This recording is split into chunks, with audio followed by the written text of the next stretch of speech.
Gandhi Irwin समझौता जो कि 1931 में हुआ था, क्या है चलिए देखते हैं। 5 मार्च 1931 को गांधी और इरविन के बीच एक लंबी बातचीत के बाद एक समझौता हुआ जिसे गांधी इरविन समझौते के नाम से जाना जाता है। इस समझौते में कुछ शर्तें रखी गई थी जो कि कुछ इस प्रकार थी कि गांधी जी के नेतृत्व में कांग्रेस जो सविनय अवज्ञा आंदोलन कर रही थी उसे समाप्त करने के लिए तैयार किया गया।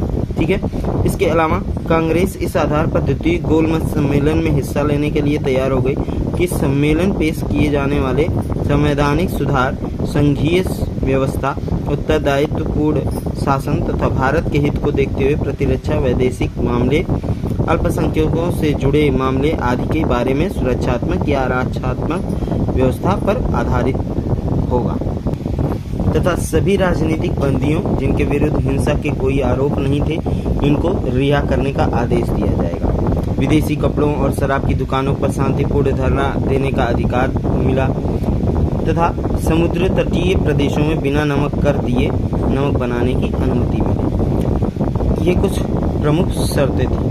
गांधी और इरविन समझौते को 26 से लेकर 29 मार्च 1931 तक चलने वाले कराची कांग्रेस के वार्षिक अधिवेशन में अनुमोदन कर दिया गया था। देश भर के युवाओं द्वारा इस समझौते के इसलिए आलोचना की गई क्योंकि समझौते में देश को समाजवाद और इंकलाब जिंदाबाद का नारा देने वाले भगत सिंह, उनके साथी राजगुरु सुखदेव की रिहाई के बारे में कुछ भी नहीं कहा गया था। जिस समय कांग्रेस का कराची अधिवेशन चल रहा था उसी समय भगत सिंह को फांसी पर चढ़ाने की तैयारी की जा रही थी। भगत सिंह को फांसी की पृष्ठभूमि में गांधी इरविन समझौता स्वाधीनता संग्राम की कहानी के कुछ उन प्रकरणों में से है जिसमें गांधी जी की भूमिका को इतिहास सदैव आलोचना की दृष्टि से देखता रहेगा। तो ये था हमारे गांधी इरविन समझौते का परिणाम। धन्यवाद।